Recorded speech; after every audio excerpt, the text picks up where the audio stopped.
Саламатсыздар ма оқушылар? Бүгінгі сабақтың тақырыбы магнит не үшін керек? Бүгінгі сабақта магнитті қайда және қалай пайдаланатынын білесіңдер. Бүгінгі сабақтың тірек сөзі пайдалану, қолдану саласы. Суретке назар аударайық. Суретте магнитті көріп тұрмыз. Магнит дегеніміз не? Магнит қандай заттарды өзіне тартады? Осы магнит туралы толық ақпарат білу үшін келесі бейнебаянға назар аударыңыздар.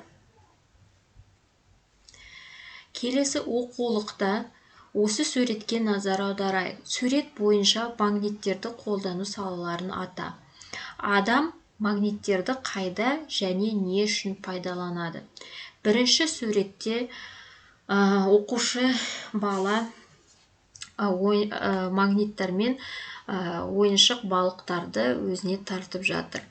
Келесі екінші суретте тоңазытқышта әртүрлі бейнедегі магниттер жабысып тұр. Үшінші суретте магнитті компасқа қолданылады. Төртінші суретте әртүрлі жүк машиналарына қолданылатын магниттер бар екен.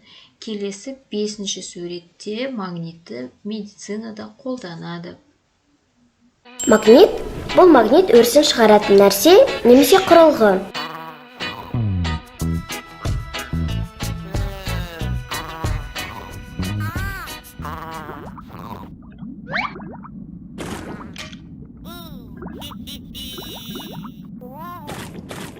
Магнит никельден, темірден және кобальттан жасалған заттарды тартады.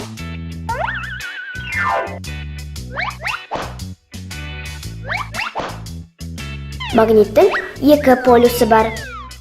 Солтүстік полюс және оңтүстік полюс.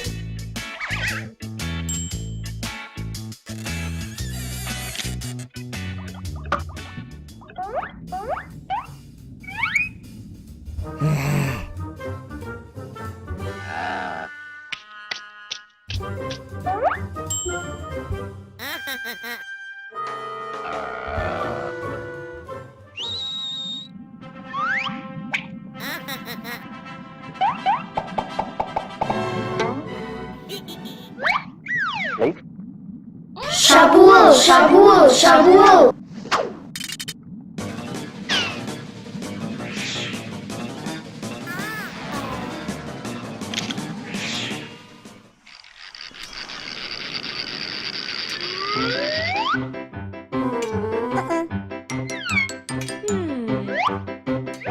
Екі магниттің қарсы полюстері әрқашан бір-бірін тартады.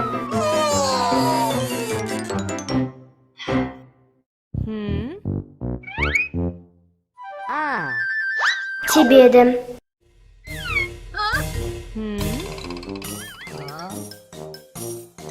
Екі магниттің бірдей полюстері әрдайым бір-бірін тебеді.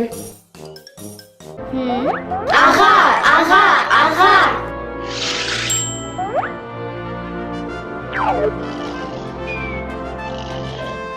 Жерде үлкен магнит болып табылады.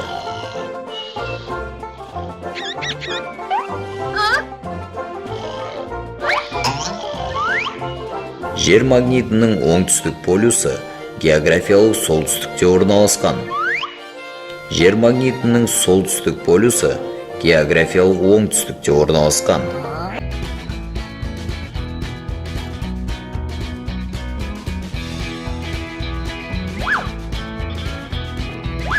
Еркін ілінген магнит әрқашан солтүстік-оңтүстік бағытын көрсетеді.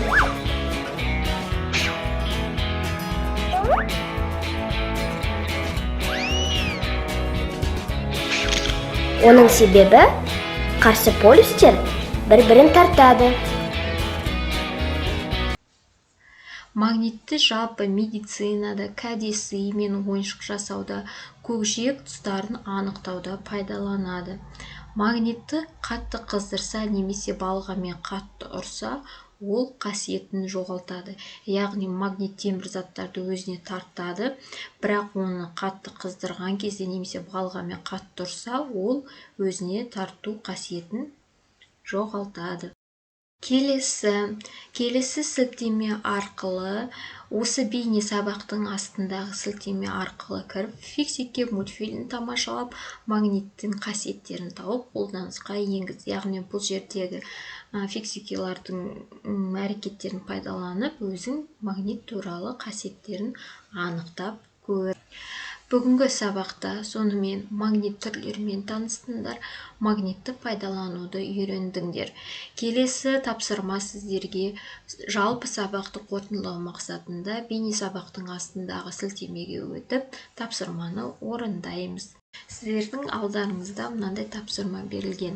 Магнит тартатын заттарды көк себетке жина. Қандай заттар магнит тартады? Мысалы, темір егер темір болса, ол магнитті тартады. Осы белгілеу арқылы сіздер өз жауаптарыңды белгілейсіздер.